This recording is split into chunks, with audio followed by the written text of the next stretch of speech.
All right, and welcome to a whole new season of Two Americans Watching Footy. And what better way to start the season than with 30 minutes left in the final game of the third week, because we're Americans. Spurs and United here today. Kane's got a goal, and who else has a goal for Spurs? I don't know. They just happened like 2 minutes ago. I couldn't quite get it. Yep, 2-0. It's 2-0 Spurs right now. I actually haven't watched any of this game. Chris, you want to chime in? It looked like in the first half, United would have had some pretty good possession. They got some good quality in the box, but weren't able to finish. I didn't really get a chance to watch much of the second half so far, but from what I've seen is that Tottenham have been much more aggressive and have had a few shots. I saw a very nice save from De Gea earlier before the goals came, and then right before the goals came. Right, and then Kane scored on a set piece, which United has been very bad at defending the past couple of years. Fellaini coming on as the first sub. It's actually second sub. They had already taken off Ander Herrera for Alexis Sanchez, and it looked like Lindelof was going to come on for Phil Jones because Phil Jones might have an injury. Yeah, you might confuse us Americans for Lakers fans. Coming in after the second substitution. Yeah. So, we got better picture quality now that we got everything running on HDMI. Much better sound quality, too. Oh, here we go. This could be a goal. Oh! Corner called. Lingard was calling for a handball. Over hit the hell out of this. Yeah. Sails it over the goal. Lukaku had a very good idea in getting it to Oh, yeah, it was a great touch. So, we're about 61 minutes into the game. Right on time. Mm-hmm. As you can see, I am in work clothes because I just got off of work. And I am not in work clothes because I don't work. And by that I mean I'm self-employed, we'll call it. But so the news of the week, of course, is that Liverpool is in first place. Hey, our boys in red are in first place. 3 weeks into the season. Hey, Mike. Yeah? What does that glass and Liverpool have in common? On top of the table. Oh, my God. Good Lord. I can't even give you a rim shot for that. But, so in first place, last week we had serious problems with how they played. Yeah. Well, not last week as in Crystal Palace. Last week as in yesterday. As in yesterday. In yesterday against Brighton. And it wasn't necessarily individual performance. That was a handball. That looked like a handball. But more a stylistic issue. I felt like the midfield was trying to be too... What was the word I was using before? Not complacent. No, they were trying to be too perfect. Yeah. So they were trying to be too clinical. They were trying to be too clinical instead of just playing to their strength, which is their athleticism. Right, with his using the athleticism, playing explosive, fast football. As it has been just historically described, and rightly so, hit rock and roll football. Exactly. Yes. And they played more, clinical football, which, I mean, again, they got 3 points, and we're very happy for that. Salah scored another very good goal off his left, as is assumed. And Mane got a freebie. No, Mane got the freebie against Palace. It was a 1-0 against Brighton. Yeah. But the way they played Brighton, I felt like they were trying to be somebody that they weren't. We might get a penalty here. No, it was outside the penalty. Okay, just outside the box.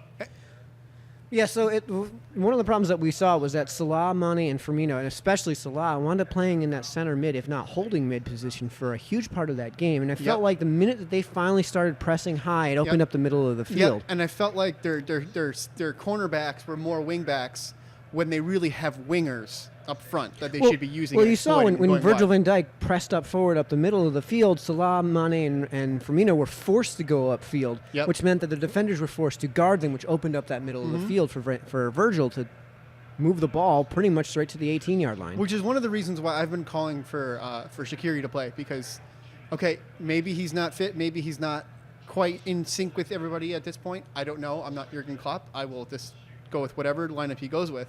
But I still want to see Shaqiri because I know he's got that attacking presence in the midfield so they can bring it up and let those forwards stay forward. Yeah, it was a tough spot on that set piece. It was a very tough spot. It was kind of a tough spot. I mean, you're so close to the goal line at this point that it's going to. They were about 8 yards from goal line, I'd say, between the 12 and the 6. Probably closer to the 6. Right outside the box. And that's honestly a really hard position to do anything with, because a cross really isn't a cross, it's a chip. Right. Also, the City match against Watford. We saw that. I didn't see the game. Did you actually see the game? I saw highlights. I saw most of the game. Again, Americans, we don't always get to watch everything because of work during the day. But City should have won. City should absolutely have won. Did they look the better team? Not really. Boy, this could be bad news. This could be bad news. Turn it! Come on! Oh that my has to God. be a goal. How did just put a left foot on it and be done with it? Yeah. Wow. Lindelof Wow. butchers the hell out of this pass back to his keeper, and Dele Alli just Dele fucks Alli, it look, up. left foot right here, goal. Yep. Take that cross. Yeah, he wanted to put it on his right. He insisted on putting it on his right. And the worst part is, too, you can put it to your right by going to the outside of your right foot.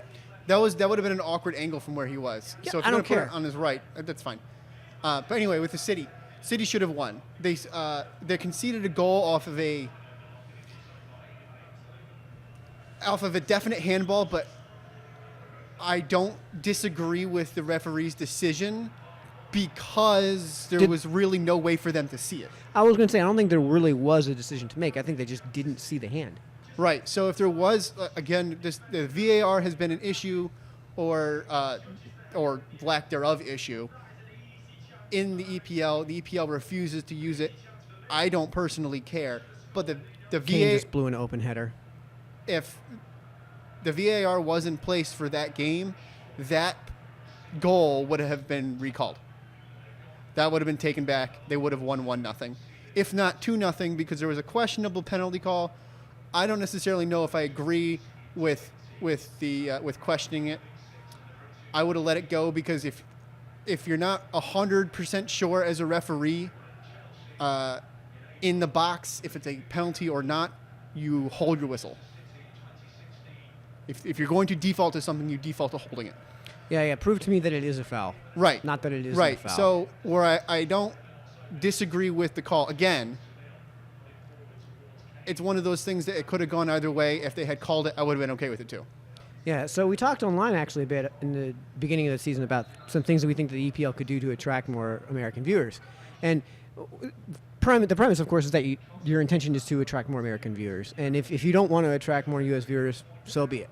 But if you are going to attract more viewers, one of the things that you can do, and I'm only going to bring up one of these points, and it was the final point, it's 20 after 4 on a Monday afternoon.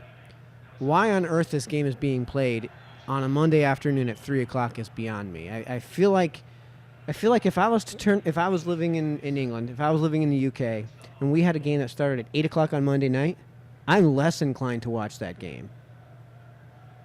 Right? Well, like here, it'd be like it's daylight time. football here rather than football there. Mm-hmm. We have Monday Night Football. It starts at 8:30 at night. I miss those games almost every week because Or you only watch the first half. because who the hell is going to stay up till midnight watching a game? Now, in fairness, these games are done and over with, start to finish, in 2 hours. Right. But- Not American football where we're really only playing 15 minutes of a 60-minute game where there's actual action going on, and the other 45 minutes is idle time, and then there's 2 hours of stoppage time and commercials.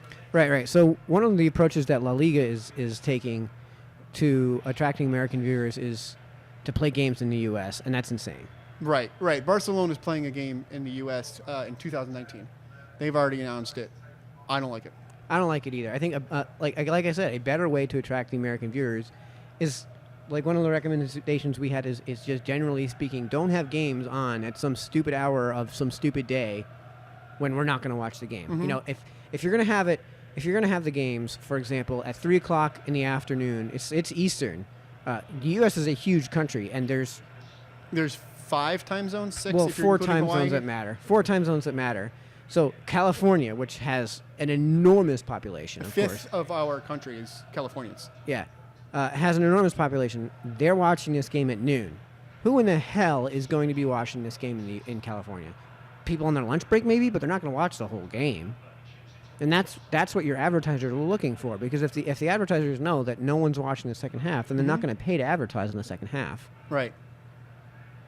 Right. I like the idea of Saturday games only. Yeah, and I'll go one step further while we're on the idea of dumping these terrible times.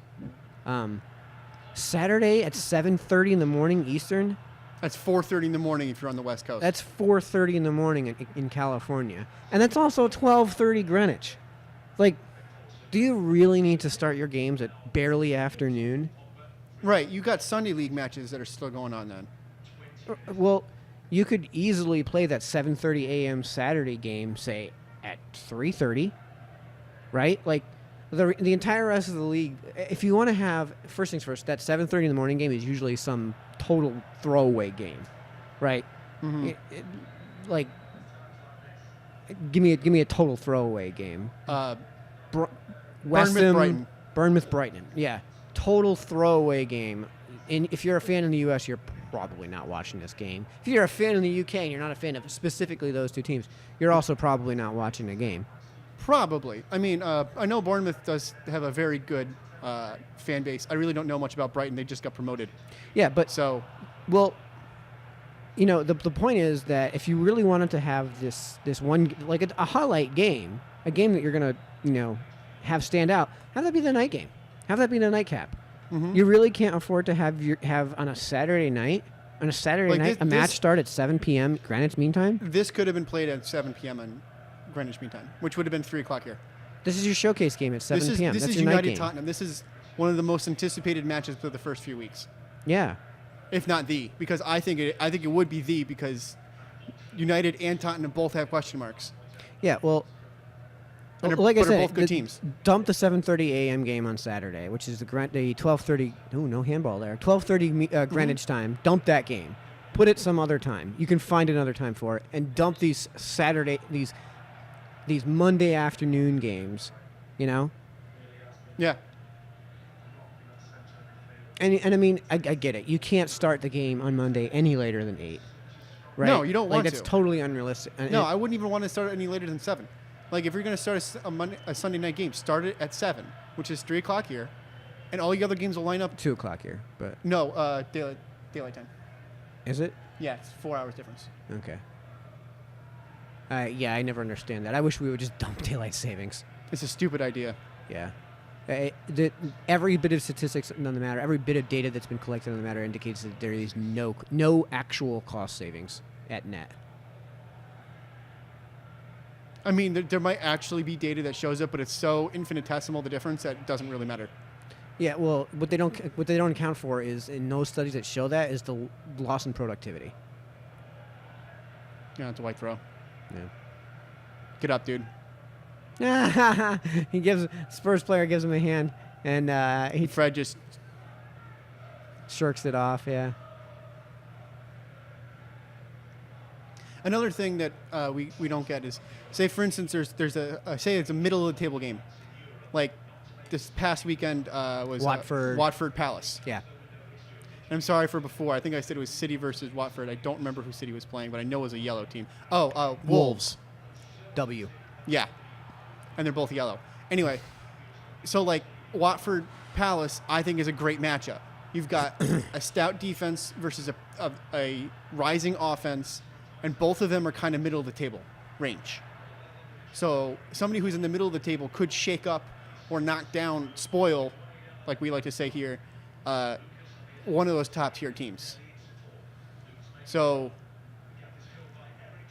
like, Palace could beat United. They could beat Tottenham. They could beat Chelsea.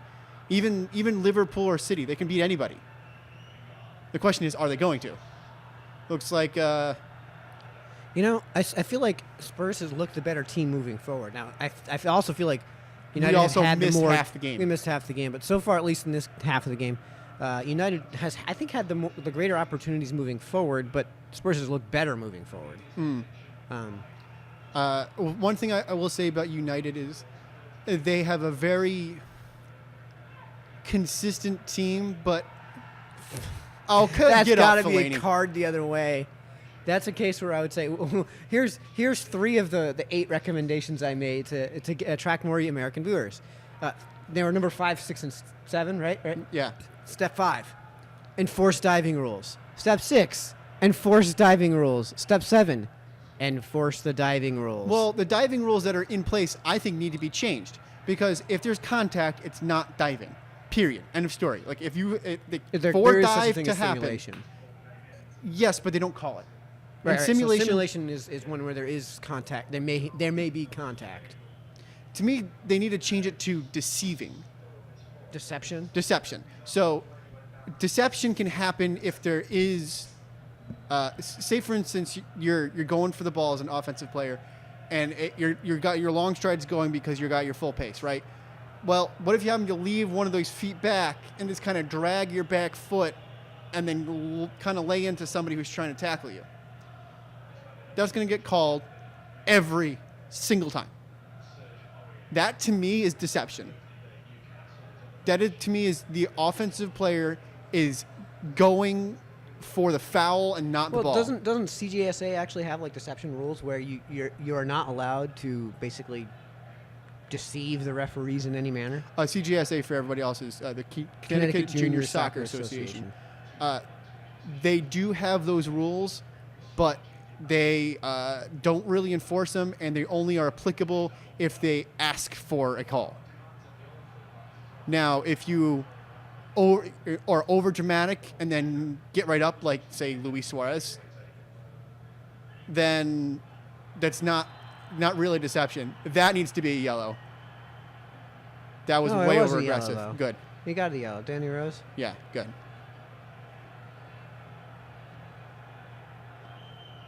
Yeah, so that was a case of Fellaini going down. Right, way too easy. And these things, when these players are going down way too easy, which, yes, we're Liverpool fans, Salah has gone down way too easy, especially not last against season, Palace. but you're right, absolutely right. It was disgraceful how easy he went down last week against Palace.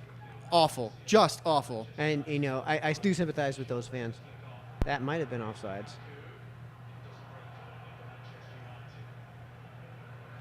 So Spurs is the team that we think this early in the season, if the table were to basically be over, if there were only one game left in the season, I think we'd be rooting for Spurs here, right? I mean, the default is always rooting against United. Yeah. but we're not one game left in the season, and I guess we'll have to deal with that when and if the time so arrives. But as Liverpool fans, we're watching this game rooting for Spurs, no matter how much vitriol or we a have draw, or a draw, because a draw is points-wise beneficial. Because on a draw, you're only giving away 2 points and not 3. Yeah, well, I think the decision was made for me when I saw the 2 goals scored by Spurs, right? As soon as I saw those goals go in, I was like, yeah, and, Yeah. I know. I was rooting for Harry Kane. I was jumping and up and then the second down. one, I was just like, yeah, okay. all right. It only takes 1 goal to win. Mm-hmm. Except if you're Liverpool, in which case I mean, it if takes you're 4 goals. if to you're win. Chelsea, it only takes 1 goal to win. If you're Chelsea, you don't necessarily need to score. No. You could just have, park the bus and pray for a penalty. Yeah, the Mourinho style. The thing that I tried in Barcelona and in United and in City. Well, actually, no, he wasn't with City, was he? No, he's Chelsea. Chelsea. I mean, it won him a title with Chelsea. Yeah. Oh, boy, that could be bad news. Oh, That's just a corner. over. Lukaku had a nice dish over to Lingard, and Lingard, I'll tell you, his Mike, shot got chipped over the net. the only 2 players that impress me on United are Pogba and Lukaku, and they impress me every single game. Those guys are always good. Yeah, well, I mean, it speaks to the talent of Belgium here. Well, Pogba's France, but yeah. Well, that's what I mean, though.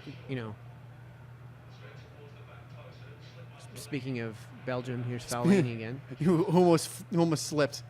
Fellaini's great in the air. That's all he's got. His footwork is, Lacking. yeah, to say the least. Who does he look like? Is it? Am I thinking Kaepernick. Colin Kaepernick? Yeah. Oh my god. That's the afro and the height. Bad. I think it's the face, man. He doesn't have the same nose. Kaepernick has It's that. like a beak. Yeah, he looks like a bird. Yeah, it's narrow, but it's long and It's like- has like a has crook, like a- like a point almost. Yeah, and it's kind of rounded off at the top. Colin Kaepernick, for those of you who live in the UK or overseas or on Mars, is a former NFL quarterback. Who has been very heavily in the spotlight the past couple of years. Yeah, for not playing football.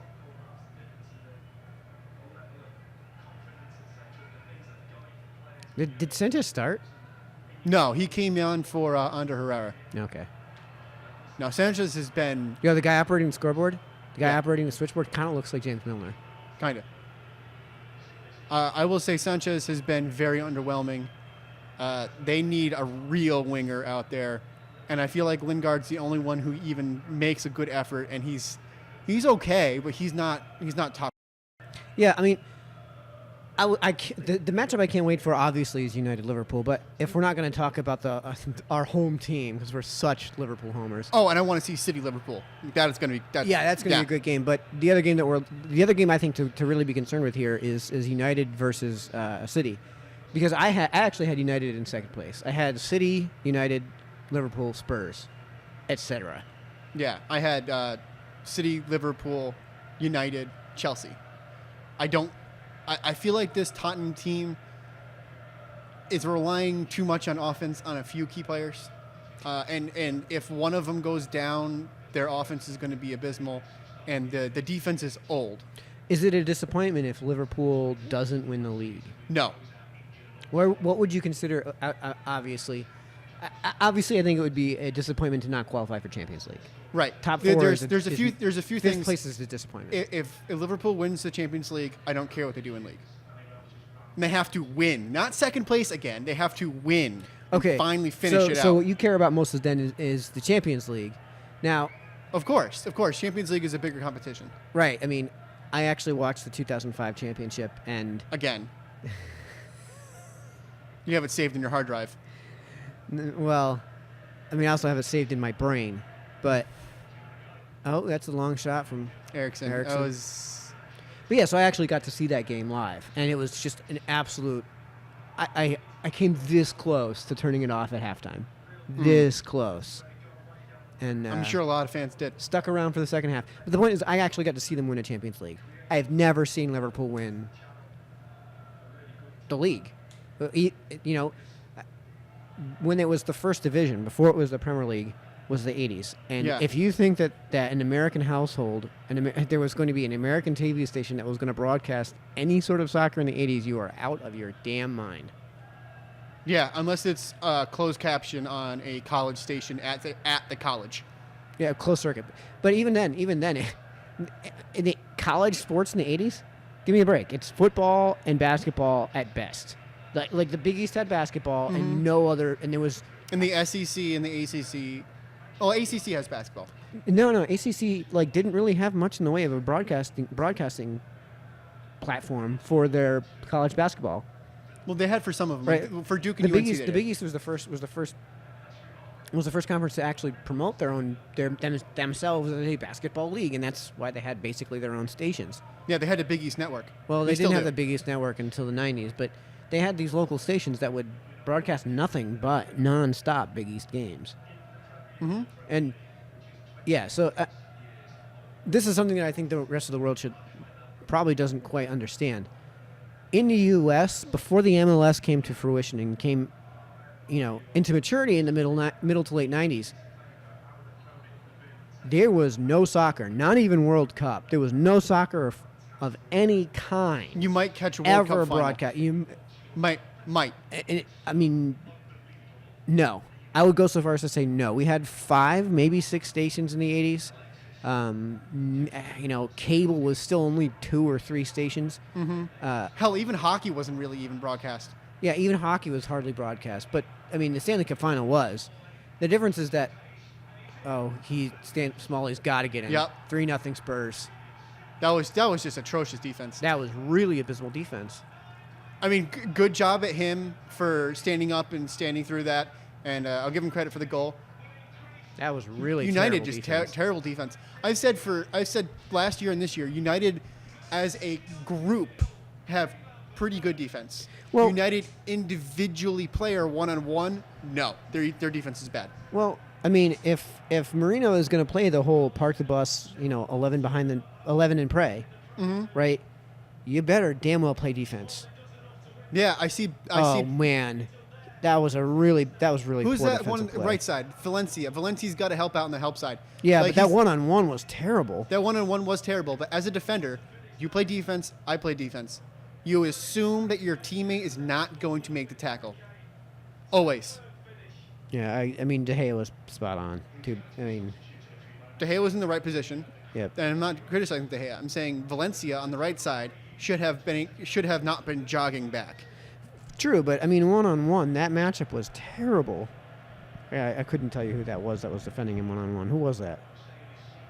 I don't know. Was number 12. I don't have all of these numbers America. memorized. I don't have every team memorized. There's only a few of them that I Yeah, but you can tell me who the backup left tackle for the New York Jets is. No. Not anymore. I haven't been paying attention near as much as I used to. I mean, you can tell me who the punter is for Seattle. John Ryan. See what I mean, folks? He threw a touchdown pass in the playoffs. Yeah, okay. He did. It was a big deal.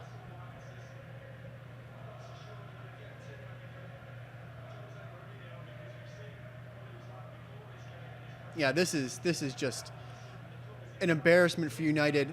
I wouldn't necessarily say Tottenham played great. They played consistent. I think that what they did was they played to United's weakness. Yeah, and they played that very well, Yeah. and they've been solid. And you can't criticize anything they've done, but I don't think I could say that they Did you wowed see me. their lineup? Was it a 4-2-3-1?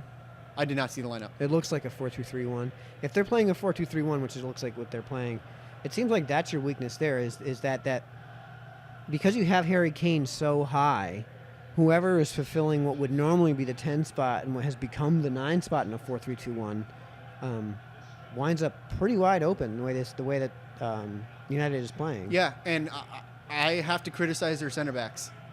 Their center backs have not been great. The best one that they've had is Bailly, and he's given up I mean, a lot of opportunities. It this looks year to already. me like United is playing, in effect at least, like a 5-3-2. Like, it looks like they're trying to go for the 3-5-2, but they're playing the wings back. Which I don't like. I don't like that style at all. I've never liked a three-man back. I know it got the Wolves a EFL championship, but it just It's also the EFL, Chris. true.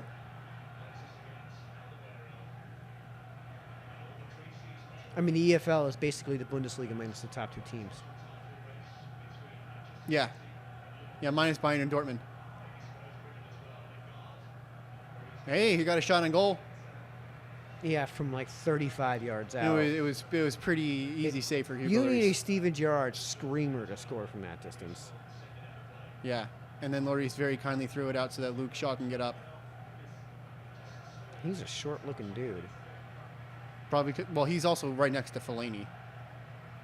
And the camera angles in this sport are always bizarre. Yeah, I will also say I am a big Liverpool fan, but I kind of like the United kits. Dude. Blasphemy. I know. Blasphemy. I like the coloration on them.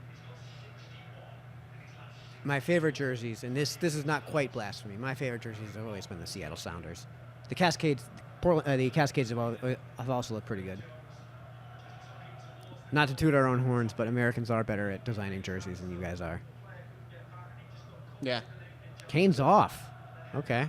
Well, I guess if you're up 3-0 with Yeah, and he already got his 2 goal. minutes to go, he got his obligatory claim.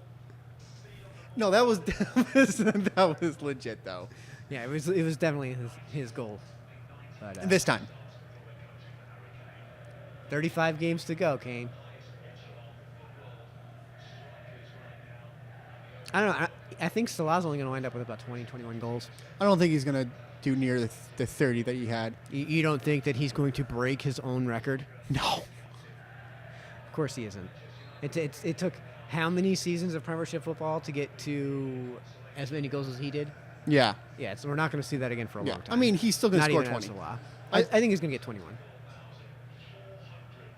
What I think would be more important is I would like to see the other guys get some more, like from midfield, get some more goals.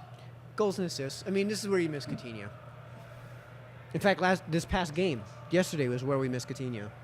Because we had no high center mid. Yeah. I mean, I know Milner is good at it, but he's not. He's not Coutinho. Coutinho can dribble through dudes left and right. The thing that Milner has is he's got a great work rate. He puts in more effort than anybody else. Ooh, that was actually pretty nice. Did that get across? No, it didn't. But he will never, ever wow me. He'll never be... Yeah, he'll never self-nutmeg, double nutmeg. Yeah. He'll never have one of those... You know? One of those, I'm going to put on the hero cape and win this game. Yeah, I'm going to go ahead and just dribble through 3 defenders and get myself an opening and rip a shot. Like Messi. Yeah. Like he's not going to have one of those games. He'll never be that guy, but he always puts in a very consistent effort and always puts in more work than anybody else. Yeah, which is why I'm not really that opposed to the decision to start him every game. The question I would have is that if you're going to start him every game, then he needs a specific position, which is kind of tough. Not because he doesn't have a specific position, because you want to be able to make use of somebody. James Milner is one of the very few players that can play genuinely any spot in the field. Including keeper. And play it well. Including keeper. And play it well. It's tough for me to assign a position to somebody who is that versatile. To me, he's the guy that should be coming on in the 60th, 65th minute of every single match. You know, One guy's looking tired, one guy's looking injured. Somebody's got their 3rd yellow in 3 damn games. Fucking Trent. I'm so mad at him. Like he's going to be that's a suspension, right? Yeah, he's going to miss a game. You get 3 yellows in a season, you miss a game. Like we like Trent as the defender. I mean, we've seen better, but we like him there, and we're okay. He's with him fine. There. Right? We don't need to do anything about that position. Right, but we need to do something about his freaking attitude. His head out of his ass. Right? Like, I know he's 20, but goddamn, like 3 yellows in 3 games, in the first 3 games to open the season. Come on. Yeah. Come on, Trent. Yeah. Did you notice that he got subbed off basically immediately after that yellow? Oh yeah, he deserved to be. Yeah, Klopp was pissed at him. Yeah. Well, I mean, that wasn't necessarily a hey, we need to make sure that this guy doesn't get a second yellow. There was also, I think, mostly. You jackass, you just cost yourself a game. I think now you're going to go sit on the bench. I think that's also like a you'd say a U12 coach where you got a player who's been pushing a guy and he has kind of an attitude problem in the field. Pull him. You're sitting on the bench the rest of the game. Like it's more of an attitude adjustment than necessarily you're playing poorly. And Matip came in and did fine. Then granted it is against Brighton, but yeah. I would like to see Klein come in for him. At some point, yeah. Has he been on the bench? I don't think he's been on. He was on the bench for the Palace game, right? He was on the bench for one of them. Yeah. He wasn't this past week. Moreno was. Yeah. Which is interesting because Moreno is mostly a guy. Is a guy I would see as like, hey, we need a goal. Yeah, and we don't want to. We already have our full offensive set group. Yeah. In midfield and offense. Yeah, I mean, to me, that's like, okay, you've subbed on Shaqiri. You've subbed on Sturridge. You've subbed on Sturridge. Now it's time to bring in Moreno. Yep. This is the final game of the season. We need 3 points. Get us a goal. Yep. That was a terrible ball from Fellaini. That ball was terrible. 5 minutes of injury, huh? Says here, Manchester United hasn't lost a Premier League home match by 3 goals or more since March 2014, and they're about to. Do you know who beat him? Liverpool? That was that 13-14 season. Yeah, 3-0. Yeah.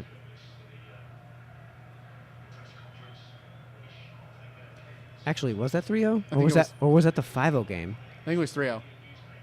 I know there was one game where we destroyed them. Or was that Everton? One of the two derbies in 2013-2014, we absolutely destroyed the other team. I don't remember who it was. I didn't watch every game that season. I You did. You did much more than I did. I did, because they were their showcase. I mean, it was if there was ever a year where Liverpool played rock and roll football, it was that year. Oh, absolutely, absolutely. I mean, they had 101, 102 goals that season. Something like that. Yeah. Yeah, they had They three. also allowed 60. Yeah. Yep. 2 goals against Chelsea is all I wanted, though. Yeah, and they parked a bus. Well, no, I mean, get rid of those 2 goals against Chelsea. And it's a totally different season. Yep.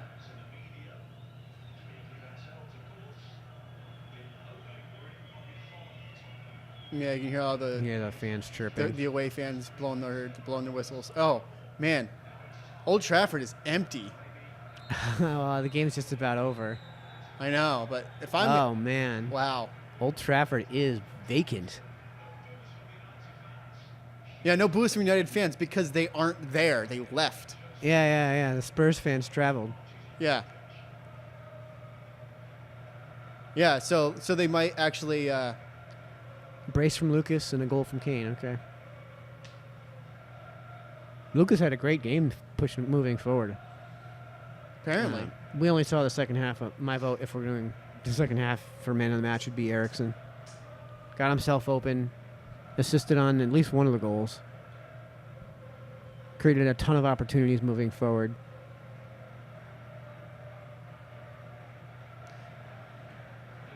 Is that the wife? Yeah, that's the wife. All right. Well, this has been Two Americans Watching Footy from the Captain Phoenix channel. Signing off.